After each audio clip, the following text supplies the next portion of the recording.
लोकसेवक मधुकरराव चौधरी यांनी महाराष्ट्राचे शिक्षण पुरोगामी केले. राज्यातील शैक्षणिक धोरणात आमरालागू बदल करण्यातील त्यांचे योगदान महाराष्ट्र विसरू शकत नाही, असे प्रतिपादन माजी सरन्यायाधीश भूषण गवई यांनी जळगावमध्ये धनाजी नाना चौधरी विद्याप्रबोधिनी विधानसभेचे माजी अध्यक्ष शिक्षणमंत्री स्वर्गवासी मधुकरराव चौधरी यांच्या अर्धाकृती पुतळ्याच्या अनावरणाप्रसंगी यावेळी केले आहे.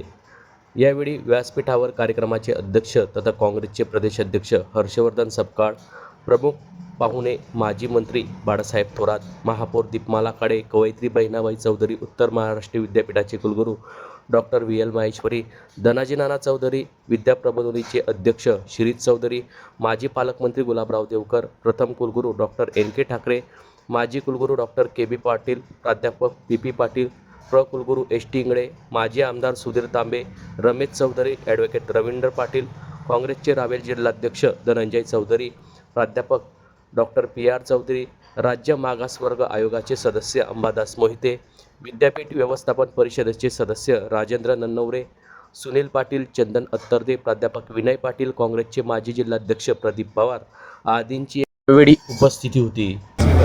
आज त्यांच्या पुण्यतिथीनिमित्त त्यांच्या पुतळ्याचं अनावरण करून आपण त्यांचे जे विचार आहेत, त्यांचे जे आपल्याला मार्गदर्शन दिलेलं आहे ते आत्मसात करून पुढची पिढी कशी देशाकरता सेवा करेल याकरता निश्चितच मार्गदर्शक राहील.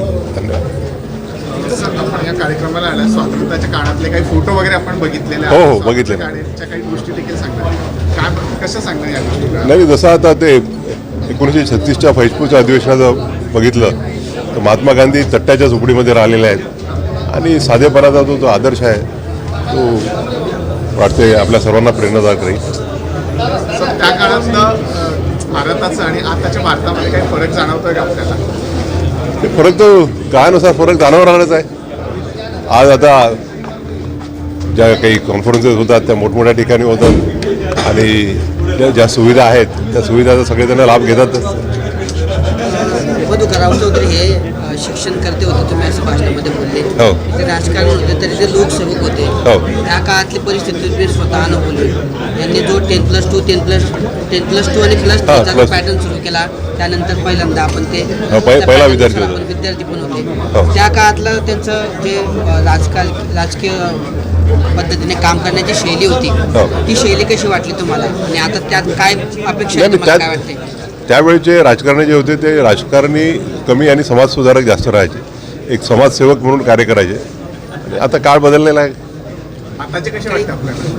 मला वाटते I will stop at that. आदरणीय बाळासाहेब मधुकररावजी चौधरी साहेब हे एक आदर्श व्यक्तिमत्व होतं. गांधीवादी होते, स्वातंत्र्याच्या चळवळीमधला स्वातंत्र्य योद्धा होते. मंत्रिमंडळामध्ये काम करत असताना मोठ्या कालखंडाकरता केलेलं काम हे उल्लेखनीय राहिलेलं आहे, एक ठसा उमटून गेलेला असं राहिलेलं आहे. त्यांचे विचार आणि आचरण यात कधी फरक नव्हता. त्यांनी सामाजिक क्षेत्रामध्ये सुद्धा खूप चांगलं काम हे त्यांचं राहिलं आणि शिक्षण क्षेत्रातलं काम तर इतिहास जो लिहिला जाईल त्यामधलं सुवर्ण अक्षरानं लिहिलं जाणारं असं कालखंड त्यांच्या कामाचा आहे. सर, आज तुम्ही स्वर्गवासी मधुकरराव चौधरींच्या पुतळ्याच्या अनावरण सोहळ्याला प्रमुख उपस्थिती तुमची होती, काय भावना आहेत सर? मधुकरराव चौधरी साहेब स्वातंत्र्य संग्राम सेनानी. त्यांच्या वडिलांनी या देशातल्या आदिवासी आणि भूमिहीनांचाही लढा लढला आहे आणि आता चौथी पिढीत ही समोर येत असताना त्यांनी उभारलेल्या एका महाविद्यालयाला आज त्यांचा इथे पुतळा बसवणं, त्याचा अनावरणाचा कार्यक्रम असणं ही निश्चित स्वरूपात एक मार्गदर्शक स्वरूपाची बाब आहे. मधुकरराव चौधरी साहेबांचं जो गांधी विचार होता, सर्वोदयाचा विचार जो होता, संविधानाचा जो विचार होता, त्या विचाराची आज नितांत आवश्यकता आहे.